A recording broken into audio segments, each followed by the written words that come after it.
우리 하나님의 말씀 같이 볼까요? 같이 볼 말씀 시편 23편에 있는 말씀이 되겠습니다. 시편 23편 우리 1절부터 마지막 6절까지를 같이 보도록 하시죠. 시편 23편 1절부터 6절까지입니다. 한 절씩 교독을 먼저 좀 해볼까요? 제가 먼저 1절 보겠습니다. 여호와는 나의 목자시니 내게 부족함이 없으리로다. 그가 나를 푸른 풀밭에 놓이시며 쉴만한 물가로 인도하시는도다. 내 영혼을 소생시키시고 자기 이름을 위하여 의의 길로 인도하시는도다. 내가 사망의 음침한 골짜기로 다닐지라도 해를 두려워하지 않을 것은 주께서 나와 함께 하심이라. 주의 지팡이와 막대기가 나를 안위하시나이다. 주께서 내 원수의 목전에서 내게 상을 차려주시고 기름을 내 머리에 부으셨으니 내 잔이 넘치나이다. 내 평생의 선하심과 인자심이 반드시 나를 따르리니 내가 여호와의 집에 영원히 살리로다. 아멘.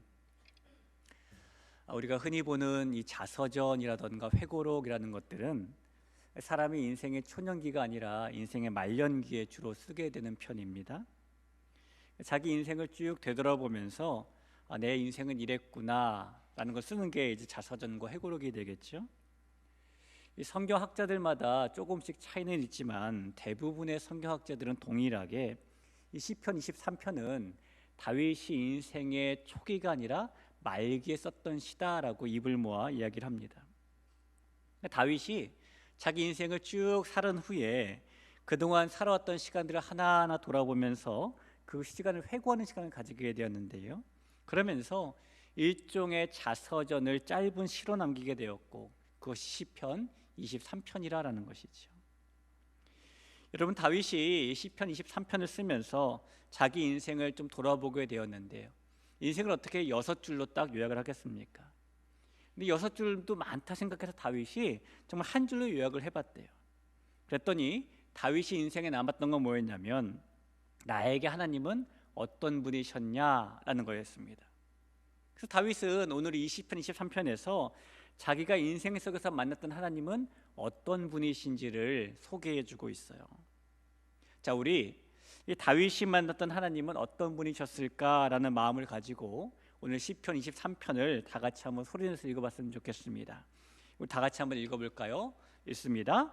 여호와는 나의 목자시니 내게 부족함이 없으리로다.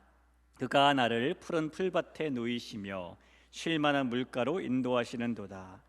내 영혼을 소생시키시고 자기 이름을 위하여 의의 길로 인도하시는도다. 내가 사망의 음침한 골짜기로 다닐지라도 해를 두려워하지 않을 것은 주께서 나와 함께 하심이라. 주의 지팡이와 막대기가 나를 안위하시나이다. 주께서 내 원수의 목전에서 내게 상을 차려주시고 기름을 내 머리에 부으셨으니 내 잔이 넘치나이다.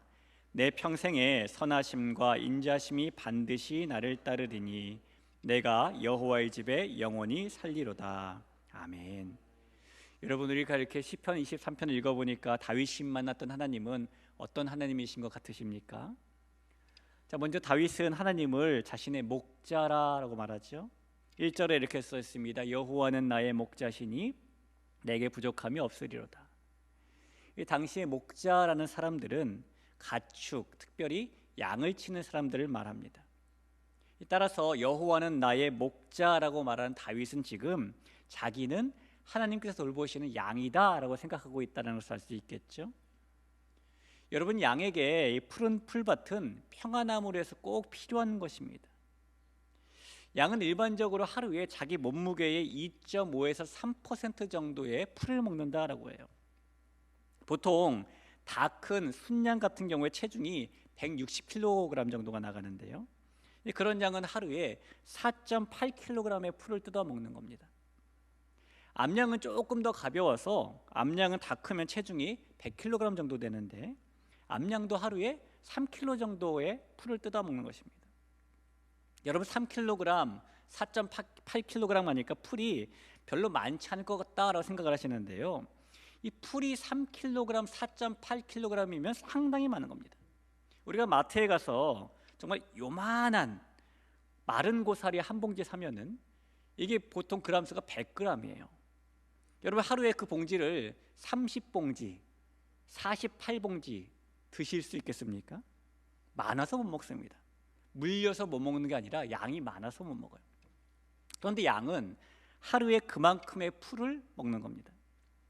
그것도 하루 동안에 24시간 중 7시간을 풀을 먹어요. 그렇기 때문에 이 푸른 풀밭에 풀이 충분히 있어서 7시간 동안 끊임없이 여유롭게 풀을 뜯어 먹을 수 있다면 양에게 그보다 더 평안한 곳은 없겠죠.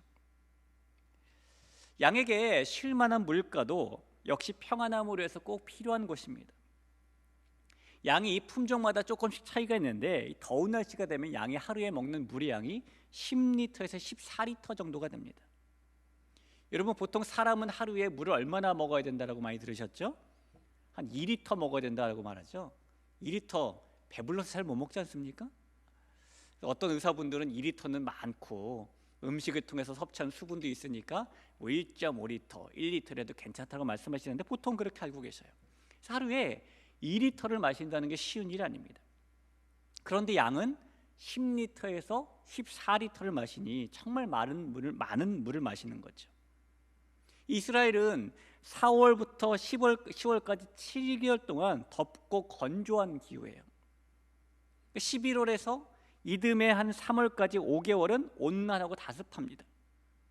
근데 다윗이 주로 활동했던 이 유대 광야, 사해 주변 지역은 사막 기후죠. 건기인 이 9달 동안에 비가 한 방울도 오지 않습니다. 그래서 이스라엘은 물이 귀한 곳입니다. 물 걱정을 안 할래야 안 할 수 없는 곳이 이스라엘인 것이죠. 그런데 그런 땅에서 물 걱정을 전혀 하지 않아도 될 정도로 충분히 마실 수 있는 쉴 만한 물가가 있다면 양에게 그보다 더 평안한 곳은 없을 겁니다. 이 푸른 풀밭과 쉴 만한 물가가 있는 양은 정말로 말 그대로 평안함을 누리고 있는 것이 분명해요. 다윗은 마치 목자가 양에게 없어서는 안 될 풀과 물을 충분히 공급해 주는 것처럼 하나님께서 돌아보니까 자기 인생을 평안함으로 인도해 주시는 그런 목자가 되어 주시는 분이셨다라고 지금 고백한 것입니다. 대길교회의 사랑하는 성도 여러분, 하나님께서는 다윗에게만이 아니라 저와 여러분에게도 인생을 평안함이 있는 푸른 풀밭과 쉴 만한 물가로 인도해 주시는 목자가 되심을 믿으시기를 바랍니다. 자, 그런데 여러분, 하나님께서 그렇게 목자가 되어 주시는 분이신데 특별히 다윗은 하나님께서 어떤 목자가 되어 주신다라고 오늘 말을 하고 있냐면요, 다윗이 곰곰이 생각해 보니까 하나님은 목자가 맞는데 어떤 목자이셨을까 생각해 봤더니 다윗이 오늘 하나님을 부르고 있는 호칭을 통해서 우리는 그 모습을 발견할 수가 있어요. 2절을 한번 볼까요? 다윗이 이렇게 말합니다. 그가 나를 푸른 풀밭에 누이시며 쉴 만한 물가로 인도하시는도다. 여러분 여기서 그가 누구죠? 하나님 선한 목자를 말합니다. 먼저 다윗은 하나님을 그라고 불러요. 우리말 성경에도 마찬가지지만 히브리어 원어 성경에도 보면 다윗은 분명히 하나님을 3인칭으로 그라고 부릅니다. 우리가 이런 것 알잖아요. 나, 우리 이런 건 1인칭이라고 하고요, 너, 너희 이런 건 2인칭이라고 하고 그, 그녀, 그들 이런 건 3인칭이라고 하죠. 3인칭의 특징은 이곳에 나와 함께 있는 사람이 아니라는 거예요. 그렇죠? 제가 여러분 같이 이렇게 한 공간에 있으면서 여러분에게 그, 그녀 이렇게 말하면 이게 말이 됩니까? 안 되죠. 여러분, 너, 너희 이렇게 말해야지 말이 되는 거 아니겠습니까? 적어도 지금 내 시야 속에 없는 사람을 부를 때에 그, 그녀, 그들 이렇게 부르는 것입니다. 다윗이 지금 하나님을 그라고 부르고 있다는 것은 지금 다윗은 자신의 시야에 하나님께서 보이시지 않지만 그러면서 자신을 돌보시는 목자로 계시는 분이다라고 인식했다는 겁니다. 하나님께서 다윗의 시야에 보이지 않는다고 해서 다윗과 함께 하시지 않는 것은 아니에요. 이런 것과 비슷합니다. 아이가요, 걸음마를 막 시작하고 걷는 것이 익숙해지면은 뒤뚱뒤뚱거리지만은 엄마 아빠보다 빨리 앞서서 걷거나 뛰거나 할 때가 있습니다. 그럴 때 부모는 아이 뒤에서 시선을 아이에게서 떼지 않은 채 일정한 간격을 유지하고 뒤를 따라가며 지켜보죠. 그때 앞을 가고 있는 아이 눈에는 부모가 보일까요? 안 보일까요? 뒤돌아보지 않는 이상은 보이지 않습니다. 그 시야에 보이지가 않아요.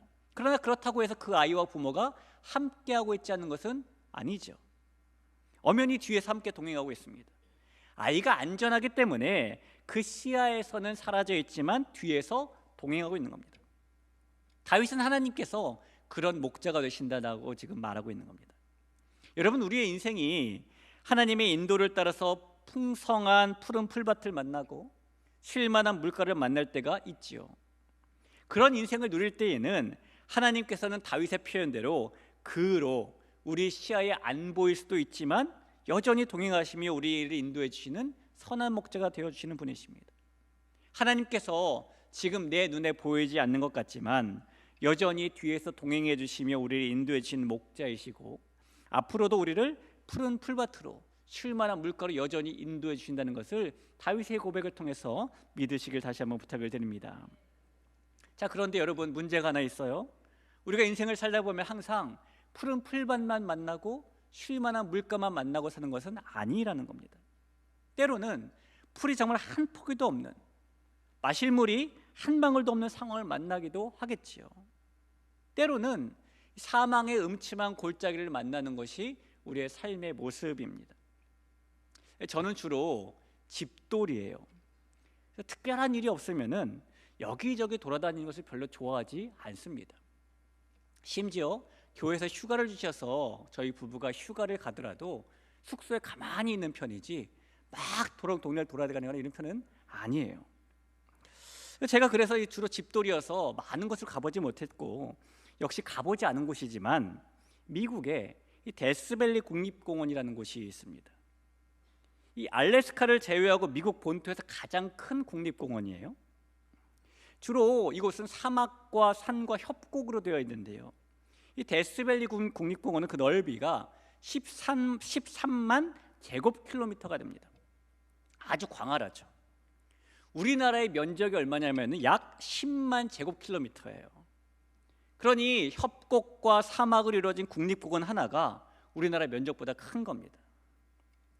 이 데스밸리 국립공원이 1936년에 섭씨 56.66도로 세계에서 가장 높은 기온을 기록한 것으로 유명하고요. 매년 여름이 되면은 섭씨 40도가 넘어가고 가장 건조해집니다. 그래서 그곳을 여행하는 사람들 중에서 해마다 사망자가 나와요. 그래서 그 이름이 아예 데스밸리, 죽음의 계곡이라고 부르는 것이겠죠. 이 다윗이 말한 사망의 음침한 골짜기도 역시 죽음의 계곡입니다. 이 데스밸리가 그늘이 없고 해가 쨍쨍 내리쬐는 죽음의 계곡이라면 다윗이 말한 사망의 음침한 골짜기는 반대로 하루 종일 해가 들지 않아서 그늘만 있는 골짜기, 그래서 죽음의 계곡이 된 것을 말합니다. 여러분, 때로는 그런 사망의 음침한 골짜기를 지나게 되는 것이 우리가 걷는 인생의 길이라고요. 양에게 이 그늘만 있는 깊은 골짜기는 푸른 풀밭과는 다르게 결코 평안한 곳이 될 수는 없습니다. 만약에 목자 없이 길 잃은 양이라면 더더욱 그럴 텐데 그 양에게 그 골짜기는 말 그대로 정말 사망의 음침한 골짜기가 될 수밖에 없겠죠. 여러분, 그런데 우리가 그런 인생의 사망의 음침한 골짜기를 만날 때에 그럴 때 하나님께서는 우리를 어떻게 인도해 주실까요? 조금 전에 읽은 2절에서 하나님을 그라고 부른 다윗이 이 4절과 5절에서는 하나님을 어떻게 부르고 있는지 볼까요? 4절을 한번 보겠습니다. 내가 사망의 음침한 골짜기로 다닐지라도 해를 두려워하지 않을 것은 주께서 나와 함께 하심이라. 주의 지팡이와 막대기가 나를 안위하시나이다. 여러분, 여기서는 지금 다윗이 하나님을 어떻게 부르고 있습니까? 주께서라고 부르고 있죠. 하나님을 주라고 부르고 있어요. 이게 우리말 성경에는 주라고 번역이 되어 있는데요, 히브리어 원어 성경을 보면 이때 다윗은 하나님을 아타, 당신이라고 2인칭으로 부르고 있습니다. 그러니까 이런 말이에요. 내가 사망의 음침한 골짜기를 다닐지라도 해를 두려워하지 않을 것은 당신이 나와 함께 하심이라. 당신의 지팡이와 막대기가 나를 안위하시나이다 라는 말입니다. 자, 우리 조금 전에 한번 살펴봤는데 여러분, 2인칭은 지금 이곳에 나와 함께 있는 사람들을 부를 때 쓰는 말이죠. 맞습니까? 나와 함께 있을 때 쓰는 인칭이 2인칭이에요. 지금 내 시야에 보이는 사람을 부를 때에 너, 당신 이렇게 부르는 거 아니겠습니까? 다윗이 그래서 지금 하나님을 당신이라는 2인칭으로 부르고 있다는 것은, 지금 다윗은 하나님께서 자신의 눈앞에서 자신을 돌보시는 목자로 계시다라고 고백하고 있는 겁니다.